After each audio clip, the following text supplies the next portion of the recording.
25 जनवरी 2025 शनिवार, इस डेट को नोट कर लीजिएगा।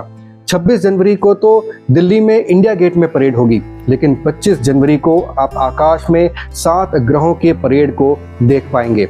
लेकिन अगर किसी कारणवश 25 जनवरी 2025 की डेट आपसे मिस हो जाती है तो भी घबराने वाली कोई बात नहीं है, क्योंकि इस वीडियो में मैं आपको वो सभी तारीखें बता दूंगा जब आप ये 7 ग्रहों की परेड को देख पाएंगे और इस परेड का आप पर और दुनिया पर आध्यात्मिक तरीके से क्या असर पड़ने वाला है।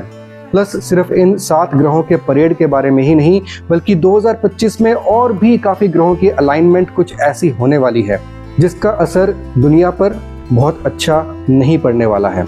इन सब की जानकारी आज की वीडियो में मैं आपको देने वाला हूं। तो दोस्तों डेट्स नोट कर लीजिए।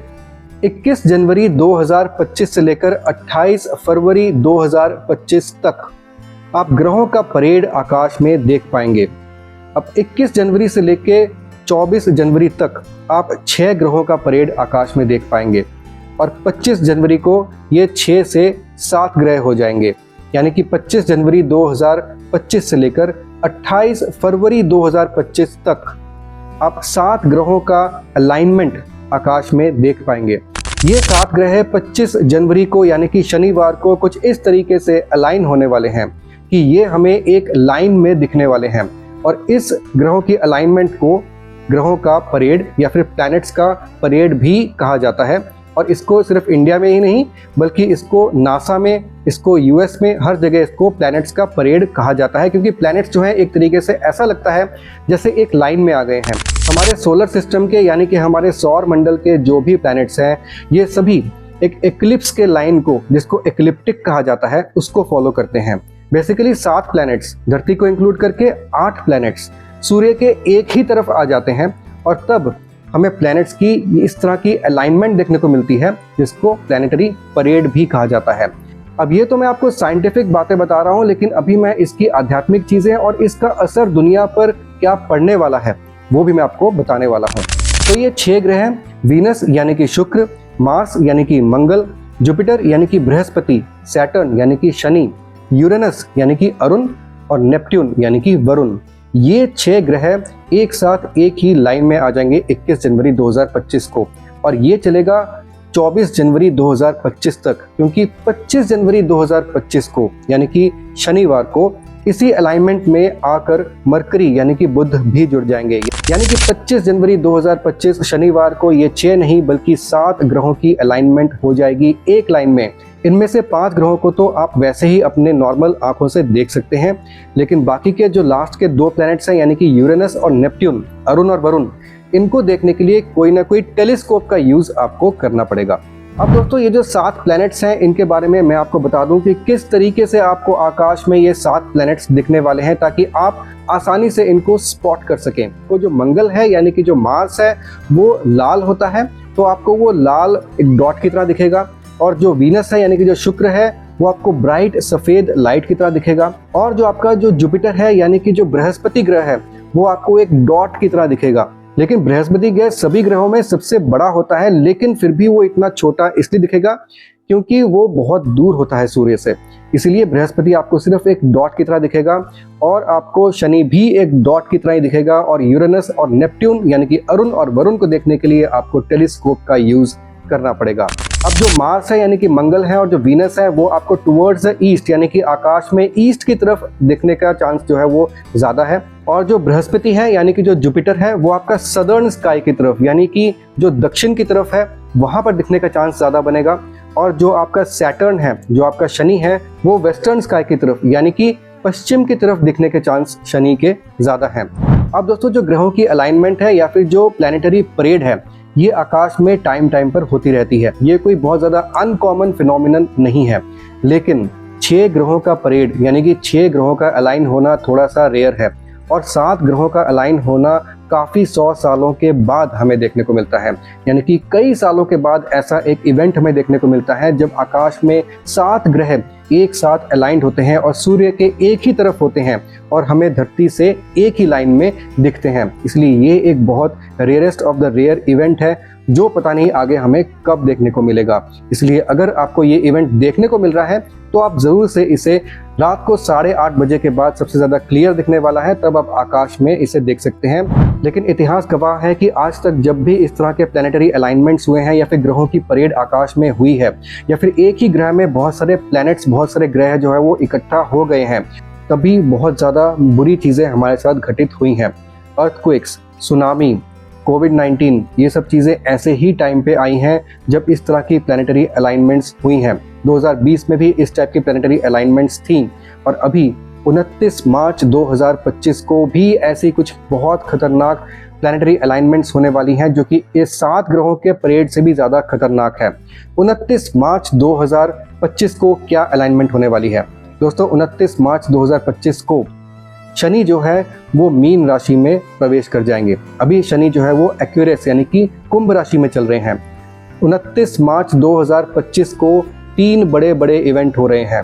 29 मार्च 2025 को शनि तो मीन राशि में आएंगे ही आएंगे, यानी कि काल पुरुष की कुंडली में ये 12वें घर में आ जाएंगे और उस दिन अमावस्या भी पड़ रही है और उस दिन सोलर इक्लिप्स यानी कि सूर्य ग्रहण भी लग रहा है। हालांकि ये जो सूर्य ग्रहण है ये भारत में नहीं दिखेगा, ये यूरोपियन कंट्रीज में, अमेरिका वगैरह में दिखेगा, लेकिन इसका जो असर है पूरी धरती पे, पूरी दुनिया पे पड़ने वाला है। और ये सूर्य ग्रहण है ये मीन राशि में लगने वाला है। मीन राशि यानी कि जल तत्व की राशि, और इस सूर्य ग्रहण का जल तत्व पे काफी खराब असर पड़ने वाला है। ग्रहण का वैसे तो अच्छा असर कभी भी पड़ता नहीं है, इसलिए सूर्य ग्रहण जब जल तत्व की राशि में लग रहा है यानी कि मीन राशि में लग रहा है तो इसका असर जो है वो जल तत्वों की चीज़ों पर, इस दुनिया पर, यानी कि जो भी हमारे समुद्री जीव हैं या फिर समुद्री तूफान वगैरह, हरिकेन्स, साइक्लोन्स, सुनामी, इस तरह की चीज़ें जो हैं वो बहुत ज़्यादा इंडिकेट करता है। तो 29 मार्च 2025 के बाद, ज़रूरी नहीं है कि 29 मार्च 2025 को ही होगा, 29 मार्च 2025 के बाद इस तरह के जो इवेंट्स हैं उसके होने के चांसेस बहुत ज़्यादा रहते हैं और जुलाई 2025 तक इसके चांसेस बहुत ज़्यादा हैं। उसके बाद भी चांसेस रहेंगे लेकिन थोड़े बहुत जो है वो कम हो जाएंगे।